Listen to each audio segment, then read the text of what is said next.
بسم الله الحمد لله والصلاة والسلام على رسول الله وعلى آله وصحبه ومن والاه رب اشرح لي صدري ويسر لي أمري واحلل عقدة من لساني يفقهوا قولي. Mes frères et sœurs, aujourd'hui nous allons voir avec l'aide d'Allah Tabarak wa Ta'ala la biographie d'un des nobles compagnons de notre prophète alayhi salatu wassalam. Ce compagnon fut parmi les premiers à avoir embrassé l'islam. Il est le premier esclave à avoir embrassé l'islam. Savez-vous de qui il s'agit? Ce compagnon, avant qu'il embrasse l'islam, était dans le monde de l'esclavage. Un monde à l'époque qui ne reconnaissait aucun droit à l'être humain. Avant l'islam, il n'était pas pris en considération, voire même il était maltraité. Mais après l'islam, il devint une personne noble, respectée et d'un haut rang. Radiyallahu anhu. L'islam a changé complètement la vie de ce compagnon, qui était noir de peau. Cet homme avait un cœur pur, radiyallahu anhu. Mais de qui donc il s'agit? Vous le savez? La majorité des gens de notre communauté le connaissent et l'aiment. Ce compagnon est dans le compte des bonnes actions d'Abu Bakr as-Siddiq, radiyallahu anhu. Ce compagnon, notre prophète alayhi salatu wassalam a dit de lui: Allah se met en colère lorsque ce compagnon se met en colère. Le prophète alayhi salatu wassalam a dit: le paradis désire ardemment sa rencontre. Le paradis désire ardemment la rencontre de l'homme dont nous allons inch'Allah voir sa biographie ensemble. Imaginez-vous un homme dont Allah se met en colère lorsqu'il est en colère et que le paradis désire ardemment rencontrer. Savez-vous de qui il s'agit? De qui il s'agit?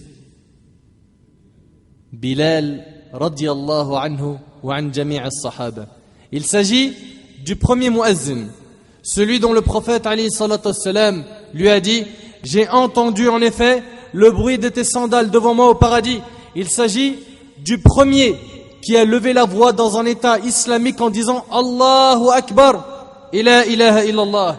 Il s'agit du muazzin du prophète alayhi salatu wassalam, Abu Abdel Karim Bilal ibn Rabah radiyallahu anhu an jami' as-sahaba. Abu Abdel Karim, c'est sa kunya, et il s'appelle Bilal ibn Rabah. Sa lignée, il est donc Bilal ibn Rabah ibn Hamama. Son père s'appelait Rabah et sa mère Hamama.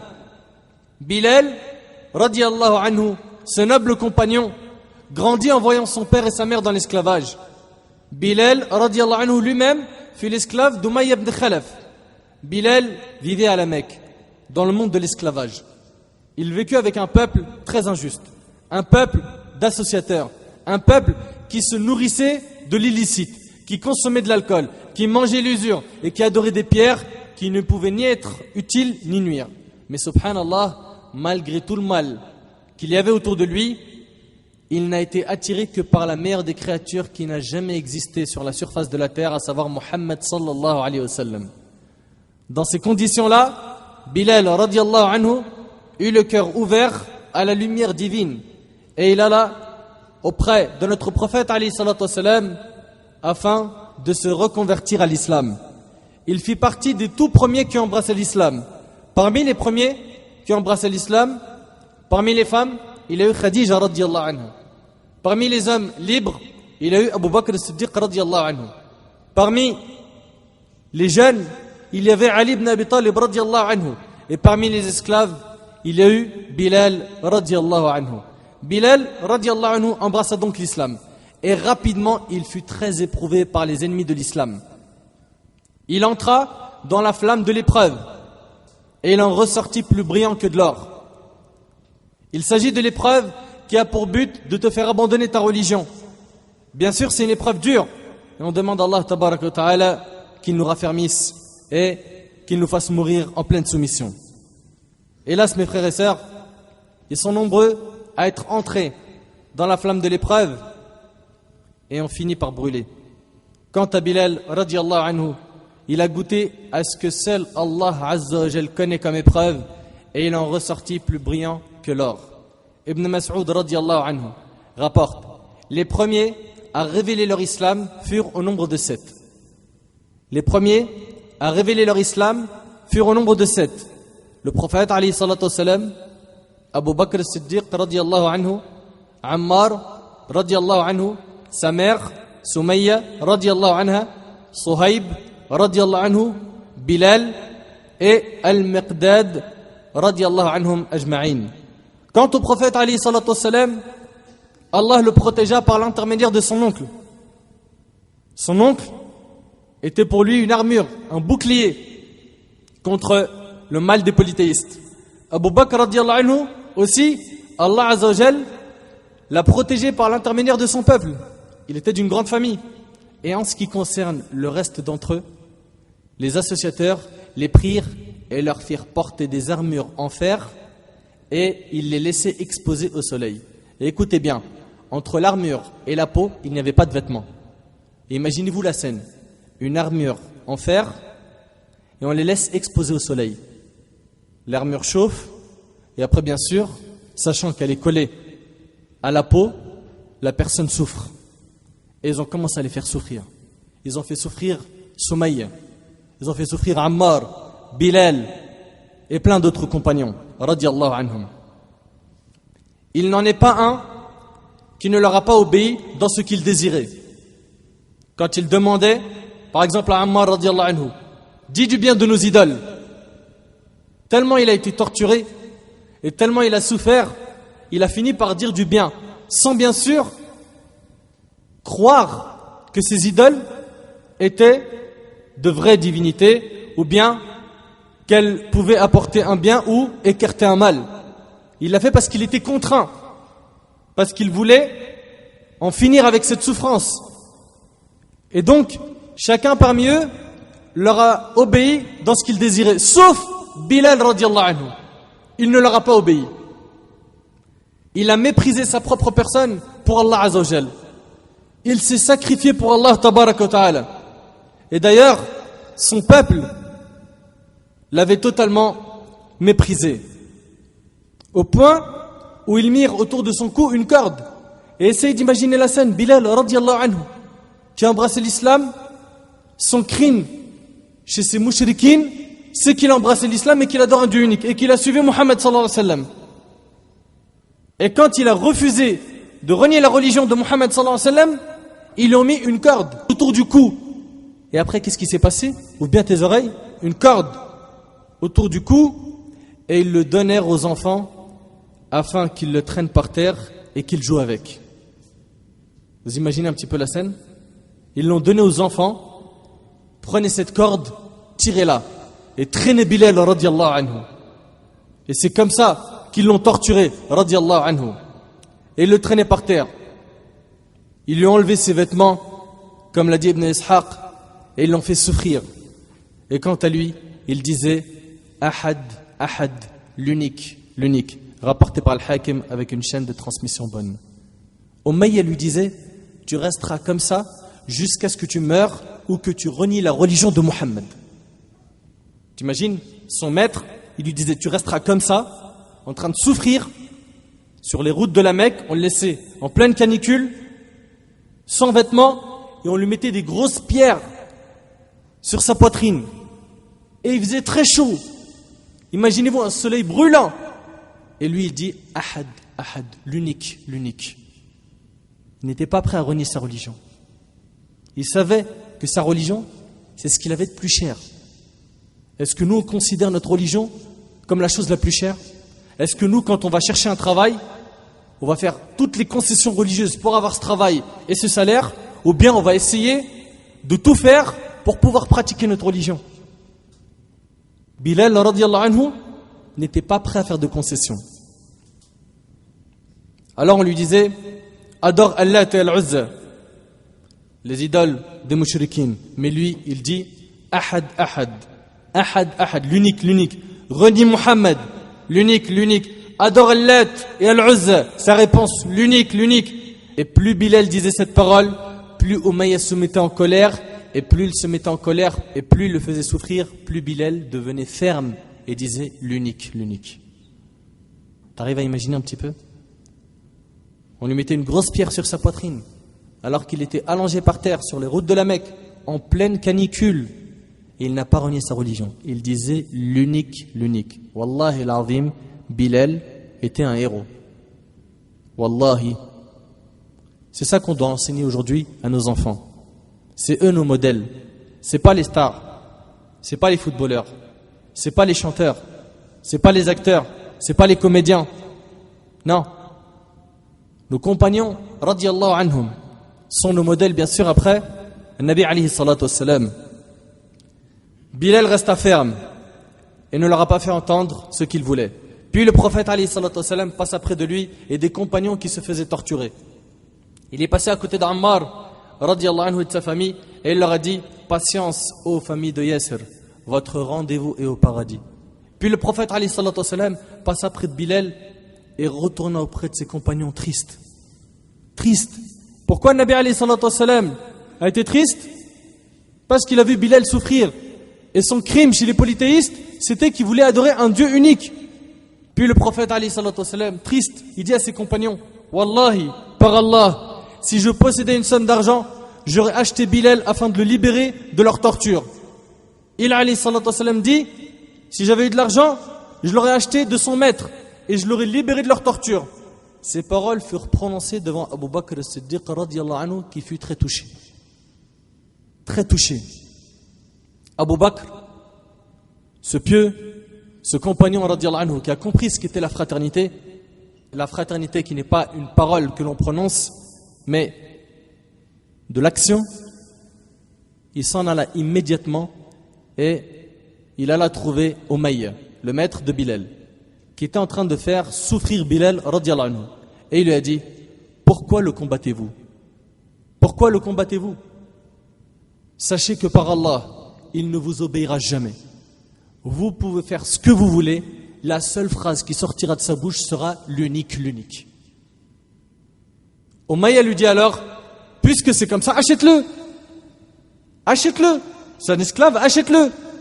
Abu Bakr radiyallahu anhu lui demanda: à combien le vends-tu? Umayya dit: je le vends pour 5 awaq en or. Les awaq, c'est une unité de mesure. Abu Bakr radiyallahu anhu, sans hésitation, l'a acheté immédiatement et libéra Bilal radiyallahu anhu de l'esclavage.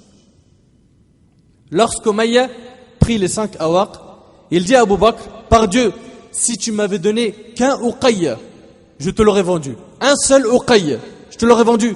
Abu Bakr radiyallahu anhu, en entendant ces paroles, lui a dit: par Allah, si tu m'avais demandé 100 uqiyya, je l'aurais acheté. 100, pas 5, 100, je l'aurais acheté. On voit ici qu'Abu Bakr radiyallahu anhu connaît la valeur du musulman. Abu Bakr radiyallahu anhu a donc acheté Bilal et l'a libéré. Bilal rentra dans le compte des bonnes actions d'Abu Bakr as-Siddiq radiyallahu anhu wa an jami' as-sahaba. Lorsqu'Abu Bakr radiyallahu anhu paya les 5 awaq en or afin d'acheter Bilal, les mouchriquines, les ennemis d'Islam, les polythéistes dirent: Abu Bakr a sûrement fait cela car Bilal lui avait rendu service auparavant. Et c'est là qu'Allah Azza wa Jal révéla un verset pour montrer leur mensonge. Vous imaginez un petit peu? Allah Tabaraka wa Ta'ala dit dans Sourate Al-Layl, Sourate 92, versets 19 à 21: وَمَا لِأَحَدٍ عِنْدَهُ مِنْ نِعْمَةٍ تُجْزَى إِلَّا ابْتِغَاءَ وَجْهِ رَبِّهِ الْأَعْلَى وَلَسَوْفَ يَرْضَى. Allah Azza wa Jal a révélé ces versets pour montrer le mensonge des ennemis d'Islam et pour innocenter Abu Bakr as-Siddiq radiyallahu anhu de ce qu'il disait. Allah a dit: et auprès de qui personne ne profite d'un bienfait intéressé, mais seulement pour la recherche de la face de son Seigneur. Voilà. Ici Allah il dit que Abu Bakr radiyallahu anhu a fait cela seulement pour la recherche de la face de son Seigneur le Très-Haut. Et Allah il dit: et certes il sera bientôt satisfait. Allah il parle d'Abu Bakr, il dit: et certes il sera bientôt satisfait. Abu Bakr radiyallahu anhu faisait tout cela pour Allah Azza wa Jal. Il ne recherchait que la satisfaction d'Allah Tabaraka wa Ta'ala. Bilal, une fois libre, devint le pieux, l'ascète, le courageux, le muazzin. Il était aimé et respecté des compagnons radiyallahu anhum. Quand on citait le nom d'Abu Bakr radiyallahu anhu devant Omar ibn al-Khattab, le deuxième calife de l'islam radiyallahu anhu, Omar disait: Abu Bakr est notre maître qui a libéré notre maître. Allahu Akbar. Abu Bakr est notre maître qui a libéré notre maître en parlant de Bilal radiyallahu anhu. Voilà ce que l'islam a fait de Bilal. D'esclave, il devient un maître. Bilal radiyallahu anhu, après qu'il a embrassé l'islam, occupa un haut rang dans la communauté. On a plusieurs hadiths qui montrent son mérite et son rang. Parmi ces hadiths, Sa'ad ibn Abi Waqqas radiyallahu anhu a dit: nous étions 6 avec le prophète alayhi salatu wassalam. Les associateurs dirent alors au prophète alayhi salatu wassalam: chasse ces 6-là afin qu'ils ne deviennent pas arrogants avec nous. Donc les mouchriquines dirent au prophète alayhi salatu wassalam: nous acceptons d'être avec toi, mais à une condition, que tu ne nous mélanges pas avec d'autres personnes. Et là, le prophète alayhi salatu wassalam dit: nous étions moi-même, Ibn Mas'ud, un homme de la tribu de Hudayl, Bilal et 2 autres dont j'ignore le nom. Donc les mouchriquines ont dit: chasse ces 6-là et on accepte de rester avec toi, d'écouter ton message. Chasse Bilal, chasse Ibn Mas'ud, chasse ses compagnons et on reste avec toi. Il passa alors par l'esprit du prophète alayhi salatu wassalam les idées qu'Allah a voulu qu'elle y passe et il se mit à lutter avec lui-même. Et en fait, le prophète alayhi salatu wassalam allait accepter de mettre ses compagnons de côté dans le but d'attirer les mouchriquines vers l'islam. Donc il allait faire cette concession pour les rapprocher, gagner leur cœur et après, bien sûr, les unir avec les compagnons. C'est alors qu'Allah Azza wa Jal a révélé un verset qui est dans Sourate Al-An'am, Sourate 6, verset 52. Allah Tabaraka wa Ta'ala dit: وَلَا تَطْرُدِ الَّذِينَ يَدْعُونَ رَبَّهُمْ بِالْغَدَاةِ وَالْعَشِيِّ يُرِيدُونَ وَجْهَهُ. Allah lui a dit: ne chasse pas ceux qui invoquent leur Seigneur le matin et l'après-midi, désirant son seul visage. Rapporté par Muslim. Et parmi eux, il y avait Bilal radiyallahu anhu. Parmi ce qui montre le mérite de Bilal radiyallahu anhu, on a un fabuleux hadith. Écoutez bien avec moi. Selon Aïd ibn Amr al-Muzani, c'est l'un de ceux qui firent l'acte d'allégeance de Radwan radiyallahu anhu. Abu Sufyan, le chef de Quraysh, qui embrassa l'islam plus tard, vint avec un groupe d'hommes. Salman, un compagnon, Suhaib et Bilal. Salman, un Perse, Suhaib, un Byzantin, et Bilal, un Abyssin. Et on voit, subhanallah, la beauté de cette religion.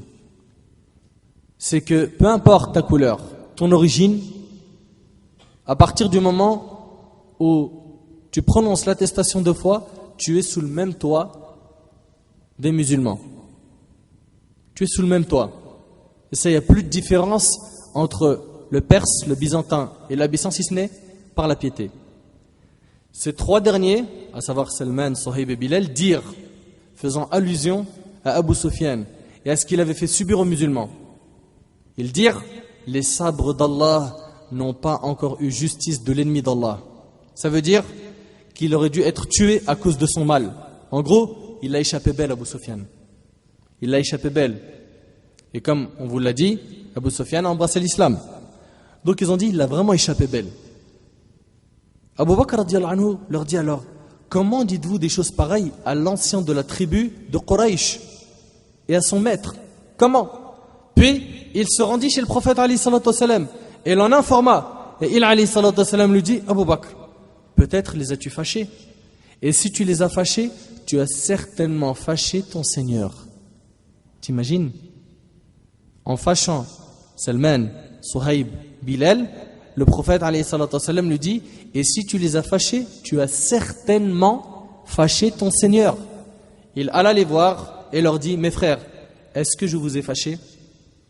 Ils dirent: non frère, mais que Dieu t'en pardonne, rapporté par Muslim. On comprend qu'Allah Azza wa Jal se met en colère pour la colère de Salman, Suhaib et Bilal radiyallahu anhum. Parmi ce qui montre aussi le mérite de Bilal radiyallahu anhu, une histoire magnifique. C'est l'histoire de Bilal radiyallahu anhu et Abu Dhar radiyallahu anhu. Abu Dhar était le chef de la tribu de Ghifar, une tribu arabe respectée. Abu Dhar radiyallahu anhu raconte qu'en discutant avec un compagnon, il divergeait avec lui. Bilal radiyallahu anhu donnait son avis. Mais son avis n'a pas plu à Abu Dharr. Abu Dharr lui dit alors, même toi, fils de la noire, même toi, fils de la noire, c'est-à-dire, même toi, t'es pas d'accord, fils de la noire. C'est une humiliation, n'est-ce pas? Bilal se met en colère et alla se plaindre au prophète alayhi salatu wassalam. Abu Dharr radiyallahu anhu dit, le prophète alayhi salatu wassalam me fit venir. Je suis entré et je l'ai salué. Et je ne sais pas est-ce qu'il m'a répondu ou non, tellement il était en colère. Puis il alayhi salatu wassalam a dit, l'as-tu humilié par sa mère? L'as-tu humilié par sa mère? Il lui a dit, même toi, ô fils de la noire. Et là le prophète alayhi salatu wassalam lui dit, l'as-tu humilié par sa mère? Abu Dharr lui dit, oui, en effet, cela s'est produit au messager d'Allah. Le prophète alayhi salatu wassalam lui dit, tu es un homme qui a un comportement de l'ère païenne. C'est une parole très dure. C'est une parole très dure. Tu es un homme qui a un comportement de l'ère païenne, de l'jahiliya. On voit que le prophète alayhi salatu wassalam lui a dit une parole qui est lourde. Tu es un homme qui a un comportement de l'ère païenne. Mais pourquoi le prophète alayhi salatu wassalam lui a dit une telle parole? La réponse est simple. C'est parce qu'en islam, ce n'est pas par ta couleur que tu as de la valeur aux yeux d'Allah. Dans notre religion, le plus noble d'entre nous est le plus pieux. Dans notre religion, on n'est pas supérieur à une personne par notre couleur de peau, mais par notre piété. Et regarde ce qu'a dit le prophète alayhi salatu wassalam. Selon Jabir radiyallahu anhu, le prophète alayhi salatu wassalam a dit, ô gens, sachez que votre Seigneur est unique et que votre Père est unique. Notre Père à tous, c'est qui? Adam alayhi salam. Sachez qu'il n'y a aucune différence entre un arabe et un non-arabe. Regarde ce qu'il dit le prophète alayhi salatu wassalam. Sachez qu'il n'y a aucune différence entre un arabe et un non-arabe. Il n'y a pas de différence non plus entre un blanc et un noir, si ce n'est par la piété. Et il récita le verset où Allah subhanahu wa ta'ala dit, Inna akramakum indallahi atqakum. Le plus noble d'entre vous près d'Allah est le plus pieux. Rapporté par le Bayhaqi et authentifié par l'Albani rahimahullah. Voilà notre religion. Le plus noble d'entre nous, c'est le plus pieux. C'est pas le blanc, c'est pas le noir, c'est pas le marocain, c'est pas l'algérien, c'est pas l'italien converti ou le français converti. Non, c'est le plus pieux d'entre nous. C'est le plus pieux, celui qui a la meilleure relation avec Allah Azza wa Jal. Abu Dharr radiyallahu anhu comprit son erreur lorsqu'il a dit, même toi, ô fils de la noire. Et il alla immédiatement voir Bilal radiyallahu anhu. Bilal, à ce moment-là, était de dos. Abu Dharr mit sa tête au sol. Abu Dharr, il a mis sa tête au sol. Et il a dit à Bilal radiyallahu anhu, écrase ma joue avec tes chaussures ou pardonne-moi. Allahu Akbar. Écrase ma joue avec tes chaussures ou pardonne-moi. Impressionnant, n'est-ce pas? Impressionnant. Bilal radiyallahu anhu, cet homme pieux, lui dit, je te pardonne et qu'Allah te pardonne, ô Abu Dharr. Tel était le comportement de Bilal radiyallahu anhu. Bilal radiyallahu anhu était très intelligent. Un jour, un homme lui dit, mon père est un tel, mon grand-père est un tel, mes oncles maternels sont un tel et un tel, mes oncles paternels sont un tel et un tel. On voit ici qu'il est fier de sa famille, il s'en vante. Et il a dit à Bilal, et toi, qui est ton père? Rabah, l'esclave? Et regardez avec moi la sagesse de Bilal radiyallahu anhu. Il lui répondit, ton père est un tel, ton grand-père est un tel. Sais-tu qui est mon père à moi? L'homme dit, qui donc? Bilal radiyallahu anhu lui dit, mon père est l'homme pour qui les anges se sont prosternés. Il s'agit de qui? Adam alayhi salam. Il était très intelligent, radiyallahu anhu. Et il était aussi très honnête. Les compagnons d'ailleurs étaient tous honnêtes, radiyallahu anhum.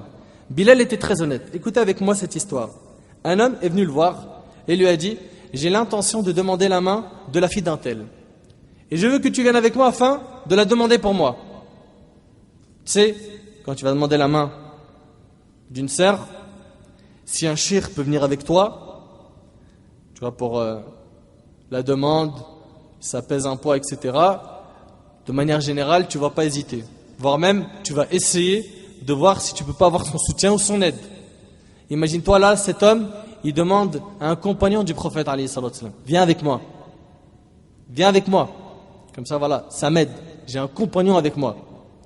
Il lui a dit, viens avec moi. Bilal, radiallahu anhu, accompagna cet homme chez le père de la femme qu'il voulait demander. Et Bilal dit au père de la femme, cet homme est venu me voir afin que je demande pour lui la main de votre fille.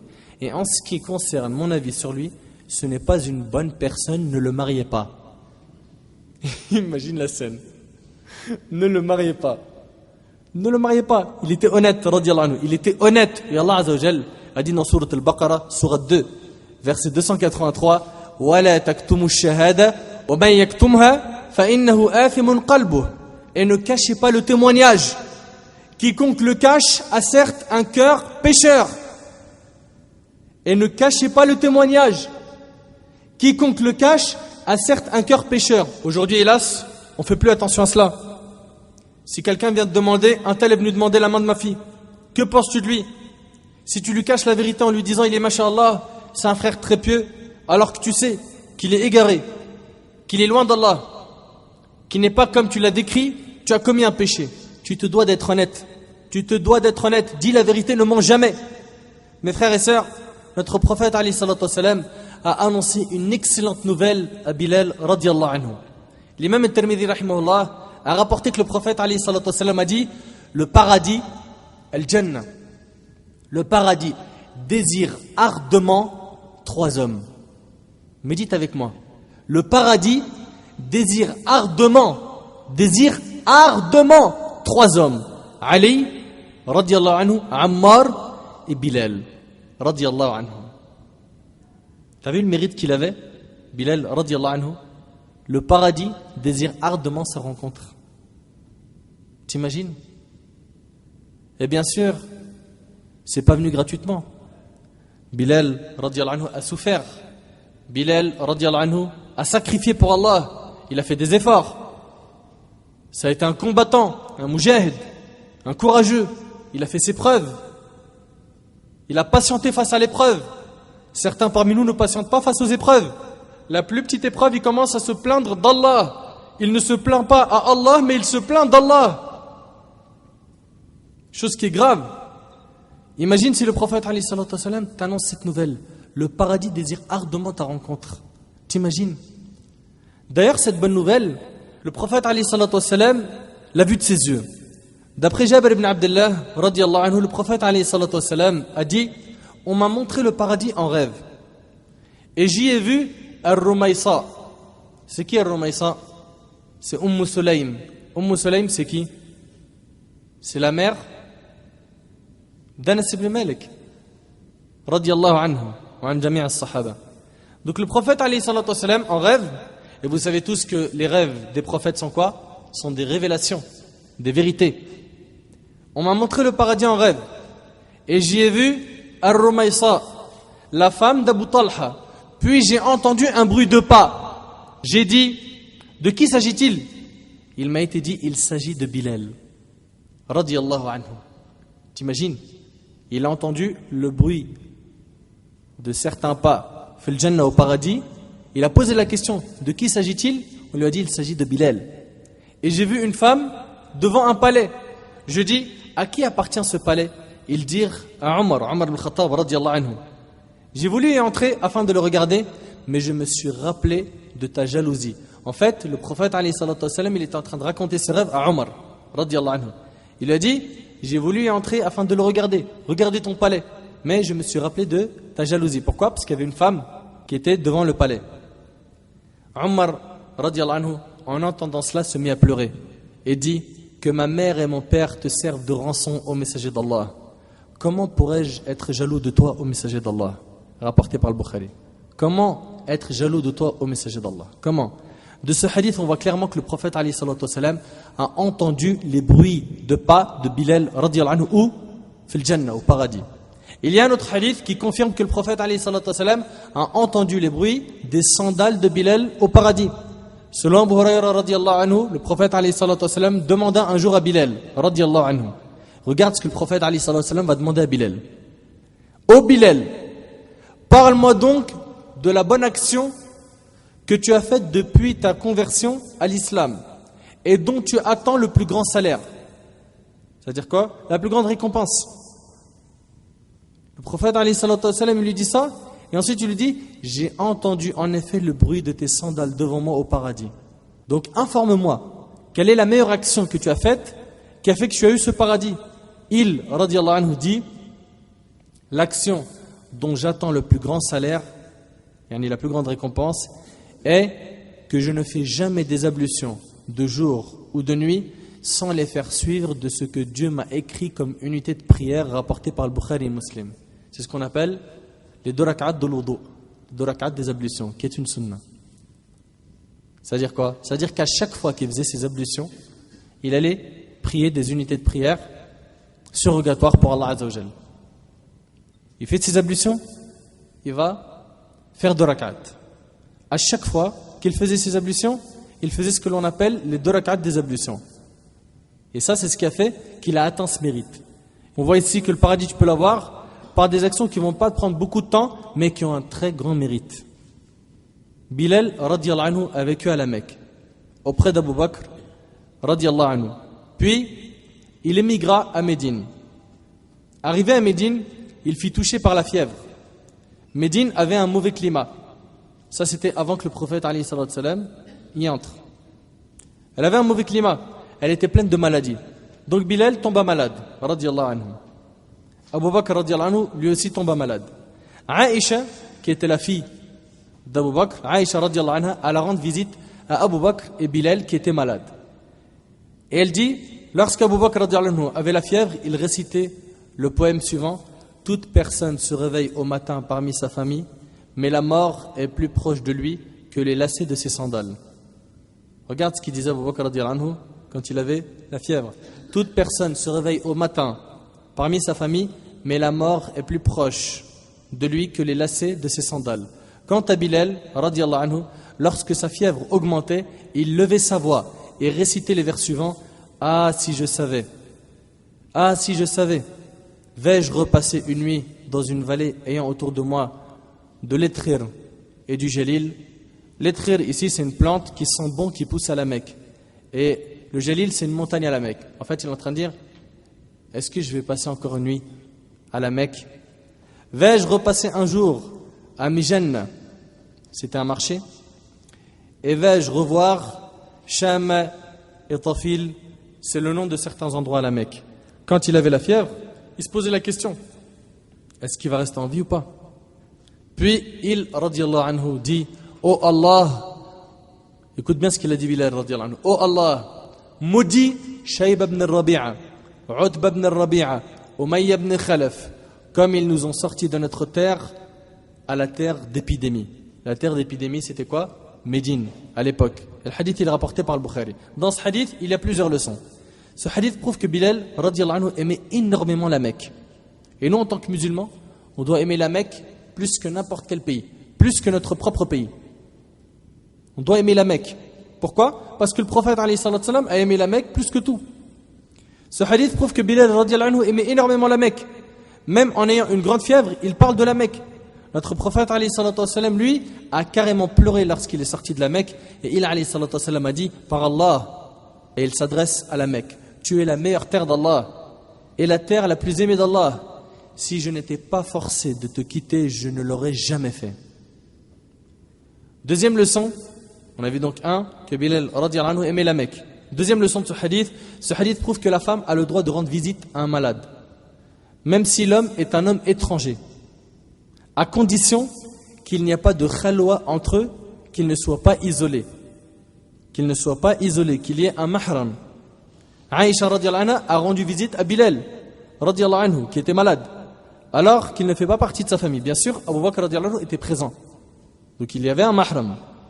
Troisième leçon, Médine était vraiment une terre pleine d'épidémies, jusqu'à ce que notre prophète alayhi salatu wassalam fasse des du'a pour la ville de Médine. Selon Aïcha, radiyallahu anha, le prophète alayhi salatu wassalam a fait l'invocation suivante: oh Allah, fais-nous aimer Médine comme nous aimons la Mecque, ou plus encore.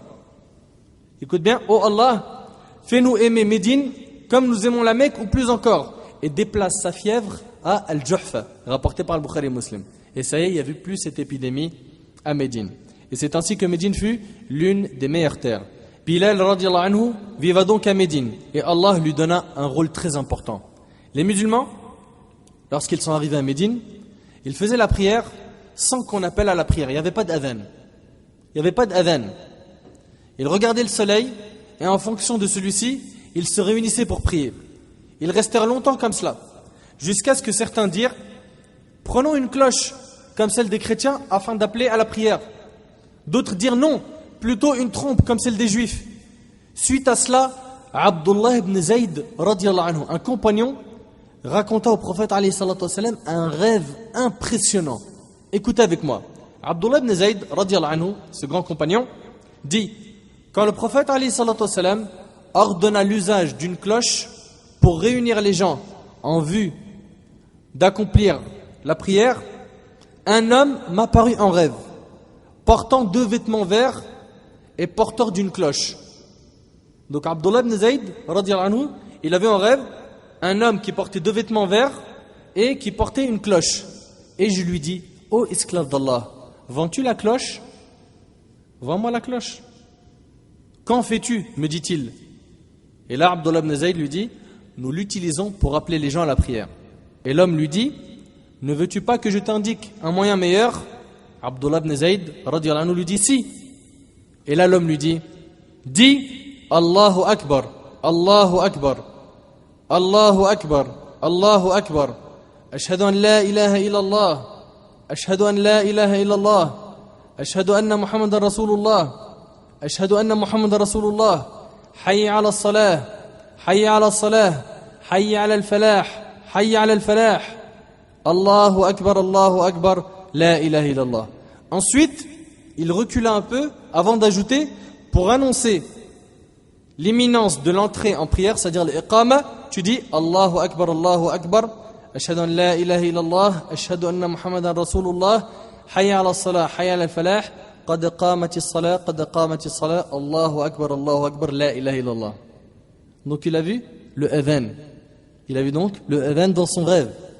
À mon réveil, raconte Abdullah ibn Zayd, j'allais en informer le prophète alayhi salatu wassalam. Il me dit, ce rêve exprime la vérité, s'il plaît à Allah. Va avec Bilal et apprends-lui ce que tu as vu et qu'il l'utilise dans l'adhan car sa voix est plus belle que la tienne. Je partis avec Bilal, je lui ai appris et il se mit à l'utiliser pour appeler à la prière. Quand Omar ibn Khattab, radiyallahu anhu, qui se trouvait chez lui, entendit l'appel, il sortit traînant son vêtement en disant « Au nom de celui qui t'a envoyé avec la vérité, au messager d'Allah, j'ai vu ce qu'il a vu dans le rêve. » Il a vu le même rêve qu'Abdullah ibn Zayd. Le prophète alayhi salatu wassalam dit alors « Alhamdulillah, Alhamdulillah, louange à Allah. » Et le hadith il est rapporté par Ibn Majah et jugé valide par Al-Albani, rahimahullah. Donc ça, c'est l'histoire du adhan. Subhanallah, celui qui a vu un rêve, le adhan fut Abdullah ibn Zayd. Et logiquement, le prophète alayhi salatu wassalam aurait pu lui dire « Fais-toi le adhan ». Mais il a choisi Bilal, radiyallahu anhu, parce qu'il avait une plus belle voix. Aussi, parmi les leçons de cette histoire, nous sommes une communauté qui a son identité. On ne cherche pas à ressembler aux non-musulmans, par le fait d'appeler à la prière avec une cloche ou par une autre chose. Depuis ce jour-là, Bilal, radiyallahu anhu, devint le premier muazzin des musulmans. Ça y est, c'est lui le muazzin des musulmans. Lors de la bataille de Badr, Bilal, radiyallahu anhu, était présent. Et il fut réjoui de voir que dans les rangs de l'ennemi, il y avait Umayya ibn Khalaf. C'était qui? Son maître, celui qui l'avait fait souffrir. Celui qui lui posait des grosses pierres sur sa poitrine, qui le traînait dans la rue avec des cordes au cou. Et là, il était content de le voir dans le rang de l'ennemi. Et donc il voulait se venger de lui. Vous vous rappelez ce qui arriva à Bilal, radiyallahu anhu, par Umayya, ce criminel. Umayya ibn Khalaf était un ami de Abdurrahman ibn Auf. Abdurrahman ibn Auf, c'était un grand compagnon, radiyallahu anhu. Il était son ami avant que Abdurrahman embrasse l'islam. Donc Umayya et Abdurrahman étaient des amis avant l'islam. Abdurrahman ibn Auf embrassa l'islam, mais Umayya resta mécréant. Abdurrahman ibn Auf vit qu'Umayya ibn Khalaf vint vers lui et lui dit « Prends-moi, moi et mon fils, en tant que prisonnier. » Et bien sûr, quand tu es un prisonnier, en islam, tu te dois de le protéger. Donc il s'est dit, pour pas que je meure dans la bataille de Badr, je demande à Abdurrahman ibn Auf sa protection. Il me protège et pour moi c'est réglé. Alors il lui a dit, prends-moi, moi et mon fils en tant que prisonniers, et je te donnerai une somme en compensation. Abdurrahman ibn Awf radiyallahu anhu accepta, et ils devinrent ses prisonniers. Umayya lui dit, qui est celui qui a une plume posée sur son armure au niveau de sa poitrine? Il lui dit, c'est Hamza. Hamza radiyallahu anhu. Umayya dit, c'est lui qui nous a fait la misère. C'est lui qui nous a fait la misère. Abdurrahman ibn Awf radiyallahu anhu dit, pendant que j'étais en train de les protéger, Bilal ibn Rabah radiyallahu anhu nous a vus et dit, Umayya ibn Khalaf, la tête de la mécréance, l'ennemi d'Allah, que je périsse s'il survit. Que je périsse s'il survit. Abdurrahman ibn Awf radiyallahu anhu lui dit, oh Bilal, ce sont mes prisonniers. Mais Bilal dit, que je périsse s'il survit. Abdurrahman lui répéta, ce sont mes prisonniers, oh Bilal. Puis Bilal cria à haute voix, ô allié d'Allah. Et là il appelle les musulmans, la tête de la mécréance, Umayya ibn Khalaf, que je périsse s'il survit. Que je périsse s'il survit. Abdurrahman ibn Awf radiyallahu anhu dit, ils nous encerclèrent et les frappèrent de leurs épées. C'est ainsi que Bilal radiyallahu anhu se vengea de cet injuste qui l'a fait souffrir pendant longtemps. Et cette histoire est rapportée par le Bukhari. On voit ici que Bilal radiyallahu anhu en a fini avec cet injuste. Et il s'est vengé. Et selon Abdullah ibn Umar radiyallahu anhuma, le prophète alayhi salatu wassalam, le jour de la conquête de la Mecque, il entra à la Mecque alors qu'il était sur une monture avec Oussama ibn Zayd derrière lui. Et il y avait avec lui Bilal radiyallahu anhu et Uthman ibn Talha. Jusqu'à ce que le prophète alayhi salatu wassalam fit asseoir sa monture devant la Kaaba.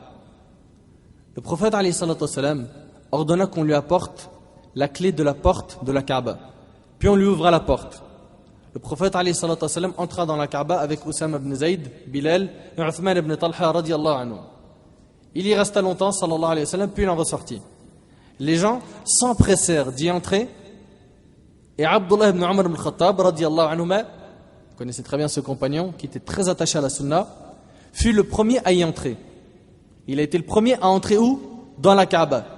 Il y a un groupe de compagnons, ils sont rentrés avec le prophète alayhi sallam, ils ont prié et lui, il est rentré en premier. Pourquoi? Pour prier dans le même endroit où le prophète sallam il avait prié. Très attaché à la sunna radiyallahu anhu. Donc il a été le premier à y entrer. Puis lorsqu'il entrait, il y trouva Bilal debout derrière la porte. Il le questionna en lui disant, où est-ce que le prophète alayhi salatu wassalam a prié? Et il lui a indiqué l'endroit où il alayhi salatu wassalam avait prié. Puis Abdullah dit, j'ai oublié de lui demander combien de prières avait-il prié rapportées par le Bukhari. T'as vu l'attachement à la sunna? T'as vu comment il était attaché à la voix du prophète alayhi salatu wassalam? Subhanallah, ibn Umar était vraiment impressionnant dans le suivi de la sunna. Il demande à Bilal radiyallahu anhu où le prophète alayhi salatu wassalam a prié afin de faire comme lui. Dans cette histoire, on voit quand même le mérite de Bilal radiyallahu anhu. Il a fait partie des premiers à rentrer dans la Kaaba avec le prophète alayhi salatu wassalam et prier avec lui. C'est impressionnant. Puis dès qu'il est sorti lui et les autres compagnons et le prophète alayhi salatu wassalam, les autres compagnons sont rentrés pour en faire autant. Une autre histoire, Ibn al-Qayyim rahimahullah a dit dans son livre Zad al-Ma'ad, l'un des meilleurs livres de la biographie du prophète alayhi salatu wassalam, que le prophète alayhi salatu wassalam, lorsqu'il est sorti de la Kaaba, il ordonna à Bilal de monter au-dessus de la Kaaba afin de faire l'adhan. Bien sûr, ça c'était le jour de la conquête de la Mecque. Monte au-dessus de la Kaaba et fais l'adhan. Fais l'adhan. Devant les polythéistes, les mouchriquines, fais l'adhan. Bilal, radiyallahu anhu, va faire le adhan au-dessus de la Kaaba, lui, alors qu'autrefois, on disait c'est l'esclave, le noir, le faible, qu'on maltraitait, qu'on faisait souffrir. Imaginez-vous la scène. Après qu'ils aient cassé toutes les statues, le prophète alayhi salatu wassalam ordonne à Bilal de monter au-dessus de la Kaaba afin de faire le adhan. Et donc Bilal a fait le adhan en élevant sa voix comme il le faut. Ce jour-là, le prophète alayhi salatu wassalam a voulu en fait montrer la valeur de Bilal radiyallahu anhu. Abu Jahl disait de lui, cet homme noir. Le prophète alayhi salatu wassalam ordonna à Bilal de faire le adhan et pas n'importe où, au-dessus de la Kaaba. Pourquoi au-dessus de la Kaaba? Pour que les mécréants qui prétendent que Bilal est un moins que rien, car c'était un noir, sachent qu'il a une énorme valeur auprès d'Allah Azza wa Jal et que c'est le seul qui montera au-dessus de la Kaaba. Il fit donc le adhan. Et à ce moment-là, il y avait 3 parmi les nobles de Quraysh qui étaient présents.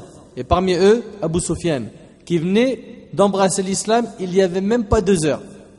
Et 2 autres qui étaient Al-Harith ibn Hisham et Attab ibn Usayd, qui étaient encore mécréants. Donc il y avait 3 parmi les chefs de Quraysh. 1 qui a embrassé l'islam et 2 qui sont toujours mécréants. Attab ibn Usayd, quand il a vu Bilal faire le adhan, il a dit 2 phrases. La première fut: Mohammed n'a pas trouvé autre que ce corbeau noir pour faire le adhan au-dessus de la Kaaba. Vous imaginez? La deuxième phrase qu'il dit fut: par Allah, Allah a fait grâce à mon père Usayd qu'il mourut avant de voir ce que je vois aujourd'hui. C'est-à-dire le fait de voir Bilal au-dessus de la Kaaba faire l'adhan. Vous imaginez un petit peu? Ça c'est donc Attab ibn Usayd. Al-Harith ibn Hisham, le deuxième mécréant, lui il a dit: par Dieu, si je savais que Mohammed était sur la bonne voie, je l'aurais suivi. Il veut dire par là que le prophète alayhi salam n'est pas sur la bonne voie. Et le troisième, Abu Sufyan radiyallahu anhu, qui venait à peine d'embrasser l'islam, dit: quant à moi, je ne dirai aucun mot de peur que si je parle, les pierres partent rapporter ce que je dis au prophète alayhi salam. Pendant que les 3 étaient debout, seul le prophète alayhi salam vint les voir et leur dit: je sais que tu as dit telle et telle chose au Attab. Et toi, Al-Harith, je sais que tu as dit telle et telle chose. Et il leur a dit: tu as dit ça, ça, ça, ça, et tu as dit ça, ça, ça, ça. Ainsi que toi, Abu Sufyan, je sais que tu as dit telle et telle chose. Attab a donc dit: par Dieu, celui qui t'a informé n'est autre qu'Allah. Ashhadu an la ilaha illallah wa ashhadu annaka rasulullah. C'est impressionnant. Comment est-ce que le prophète alayhi salatu wa sallam en a été informé? Par Jibril alayhi salam, qui a eu l'information de qui? D'Allah subhanahu wa ta'ala. Il s'est donc reconverti ce jour-là. Et c'est donc à cet instant précis qu'Allah azza wa jal a révélé le verset suivant: Inna akramakum indallah atqakum inna Allah alimun khabir. Le plus noble d'entre vous auprès d'Allah est le plus pieux. Surat Al-Hujurat, surat 49, verset 13. Cela veut dire que comme les mécréants se moquaient de Bilal radiyallahu anhu car il était noir comme Attab, Allah voulait leur dire que le meilleur parmi vous n'est pas le blanc ou le riche ou le beau. Non, le meilleur d'entre vous est le plus pieux. Et le plus pieux. Donc ta valeur auprès d'Allah est proportionnelle à ta crainte envers lui. Ton bateau de secours, c'est la crainte d'Allah. Ton entrée au paradis sera bi'idhnillah par ta crainte d'Allah azza wa jal. Bilal radiyallahu anhu vécut donc à Médine auprès du prophète alayhi salatu wa sallam jusqu'à ce que le prophète alayhi salatu wa sallam mourut. La plus grande épreuve qu'ont connue les compagnons radiyallahu anhum a été la mort du prophète alayhi salatu wa sallam. Ça a été un moment très dur pour eux. Un moment très dur. Ils ont profité de lui. Ils étaient très proches de lui. Ils l'ont aimé. Il leur a enseigné la religion. Il était doux avec eux.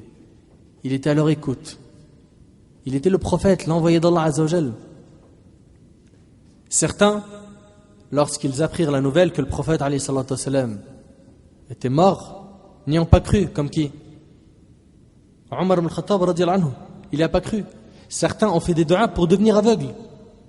Ils ont dit: si telle est la vérité, ya Allah, prends mes yeux. Prends mes yeux, t'imagines?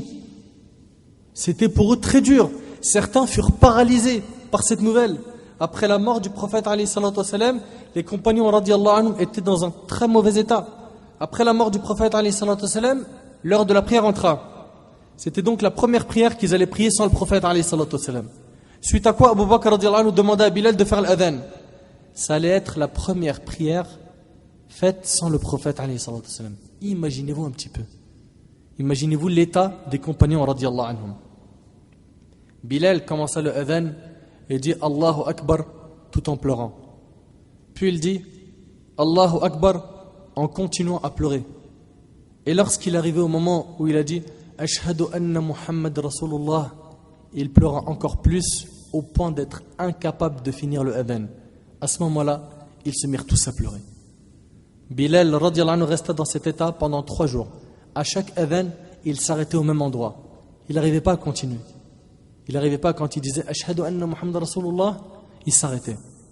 Puis, Il alla trouver Abu Bakr as-Siddiq radiyallahu anhu, qui à ce moment-là était le premier calife de l'islam, et il lui a dit: trouvez-vous un autre muazzin que moi, je ne peux plus faire le adhan. Vous imaginez, il a été le muazzin du prophète alayhi salatu wassalam, et là il ne peut plus faire le adhan, il ne supporte plus de faire le adhan. Abu Bakr radiyallahu anhu lui dit: oh Bilal, je te veux avec nous. Bilal lui dit: par Allah j'en suis incapable, par Allah j'en suis incapable. Bilal lui dit: laisse-moi aller combattre avec l'armée en Syrie. Abu Bakr radiyallahu anhu lui dit: non. Bilal lui dit: si tu m'as acheté pour toi, garde-moi, et si tu m'as acheté pour Allah, laisse-moi. Subhanallah. Abu Bakr lui dit: pars, va au combat. Bien sûr, pour Abu Bakr radiyallahu anhu, ça a été très dur de quitter Bilal, car il l'aimait. Bilal quitta Médine et se dirigea vers la Syrie afin de combattre dans le sentier d'Allah Azza wa Jal. Et il fit partie de ceux qui ont libéré la Palestine. Après la mort d'Abu Bakr as-Siddiq radiyallahu anhu, Omar radiyallahu anhu devint le calife des musulmans. Puis Omar se rendit en Palestine, où il y trouva un grand nombre de compagnons. Il se remémora avec eux de beaux souvenirs, bien sûr les plus beaux moments de leur vie passés auprès du prophète alayhi salatu wassalam. Puis il demanda: où est Bilal? Ils dirent: il est là. Omar lui dit: c'est l'heure de la prière, peux-tu faire le adhan? Écoutez bien, c'est après la mort du prophète alayhi salatu wassalam et la mort d'Abu Bakr. Omar lui dit: peux-tu faire le adhan? Bilal lui dit: je ne fais plus le adhan depuis la mort du prophète alayhi salatu wassalam. C'est impressionnant. Omar lui dit: fais-le pour moi, fais-nous rappeler par ton adhan les jours qu'on a connus avec le prophète alayhi salatu wassalam. Bilal se leva et fit le adhan, et à chaque passage du adhan il pleurait. Subhanallah, il continuait à pleurer après tant d'années. Naam, il aimait le prophète alayhi salatu wassalam du fond de son cœur. Omar, en entendant le adhan, se mit à pleurer, et les compagnons radiyallahu anhum qui étaient présents ont tous pleuré. Il leur a rappelé les beaux jours qu'ils ont connus avec le prophète alayhi salatu wassalam. Tel était l'attachement de Bilal radiyallahu anhu avec le prophète alayhi salatu wassalam. Il l'aimait du fond de son cœur. Mes frères et sœurs, sachez que Bilal radiyallahu anhu n'a pas vécu célibataire. Il s'est marié radiyallahu anhu. Mais savez-vous avec qui il s'est marié? Qui le sait? Vous allez être étonnés. Bilal radiyallahu anhu se maria avec la sœur de Abdurrahman ibn Auf radiyallahu anhu. Et juste pour que vous le sachiez, Abdurrahman ibn Auf, c'était l'un des plus riches et des plus nobles de Médine. Et Bilal radiyallahu anhu, il était avant l'esclave, le noir, le faible, celui qui était mal vu. C'est comme si en fait il allait demander la main d'une femme. Son père, c'est un millionnaire. Au jour d'aujourd'hui, est-ce qu'on voit des pères de famille très riches, millionnaires ou très riches, donner leur fille à quelqu'un qui n'a pas beaucoup d'argent? C'est rare. C'est rare. On regarde plus aujourd'hui le rang social, le compte bancaire, les diplômes que la piété. C'est triste. Taïb, Abdurrahman ibn Auf, qu'est-ce qu'il a dit? Qu'est-ce qu'il a fait? Lorsque Bilal radiyallahu anhu voulut se marier, le prophète alayhi salatu wassalam lui dit: va voir Abdurrahman ibn Auf et dis-lui, le prophète alayhi salatu wassalam m'ordonne de demander la main de ta sœur. Bilal, qui était abyssin, noir, pauvre, demande qui? La sœur du millionnaire, Abdurrahman ibn Auf. Abdurrahman ibn Auf, qui était lui l'un des plus riches de Médine, qui était blanc de peau, et il était arabe. Bilal demanda donc la main de la sœur de Abdurrahman ibn Auf. Il lui a dit: le prophète alayhi salatu wassalam m'ordonne de demander la main de ta sœur. Si tu acceptes, alhamdulillah. Et si tu refuses, Allahu Akbar. Ajib. Wallahi ajib. Voilà comment il a demandé la main de la sœur d'Abdurrahman ibn Auf. Il a été court et concis. On voit ici que Bilal avait une fierté. Il ne s'est pas rabaissé en se disant: c'est un riche, faut que je me vende. Non, il a gardé sa fierté. Abdurrahman ibn Auf radiyallahu anhu lui dit: c'est un honneur pour moi de donner ma sœur au muezzin du messager d'Allah sallallahu alayhi wa sallam. Entre nous, ça existe ça aujourd'hui? Qu'une personne très riche dise non, il est pieux, mashallah, il connaît le livre d'Allah, il est proche d'Allah, il a étudié la science religieuse, Inch'Allah il va faire attention à ma fille parce qu'il est proche d'Allah. Hélas, ça existe mais pas assez. Les deux compagnons étaient tout simplement masha'Allah. Abdurrahman ibn Auf radiyallahu anhu lui a pas dit tout sauf toi. T'as oublié ton passé? Tu étais un esclave. Tu es noir. Tu es pauvre. Est-ce que tu as de l'argent? Si seulement aujourd'hui, les gens regardaient la religion comme le compagnon radiyallahu anhu le faisait. Bilal radiyallahu anhu vécut plus de 60 ans. Au moment de l'agonie, la femme de Bilal, qui était à ses côtés, dit « Oh, quelle tristesse !» Alors qu'il agonisait, il dit à sa femme « Ne dis pas quelle tristesse, mais dis plutôt quelle joie. » Puis elle rajouta « Demain, je rencontrerai les bien-aimés, Muhammad et ses compagnons. » Comment tristesse? Comment? Il suffit simplement que je quitte ce monde pour retrouver le prophète alayhi salatu wassalam et les compagnons. Il prononça la shahada et son âme sortit de son corps, radiyallahu anhu. Ce noble compagnon fut enterré en Syrie. Subhanallah, au moment de sa mort, il a dit « Demain, je rencontrerai les bien-aimés, Muhammad et ses compagnons. » Il savait qu'en quittant ce monde d'injustes, il allait se retrouver dans le monde du plus miséricordieux des miséricordieux. Et pour finir, je demande à Allah tabaraka ta'ala de nous réunir avec ce noble compagnon autour de la meilleure des créatures, Muhammad sallallahu alayhi wa sallam, et dans le meilleur des endroits, Al-Jannah. هذا ما أعلم والله عز وجل أعلى وأعلم سبحانك اللهم وبحمدك أشهد أن لا إله إلا أنت أستغفرك وأتوب إليك بارك الله فيكم والسلام عليكم ورحمة الله وبركاته.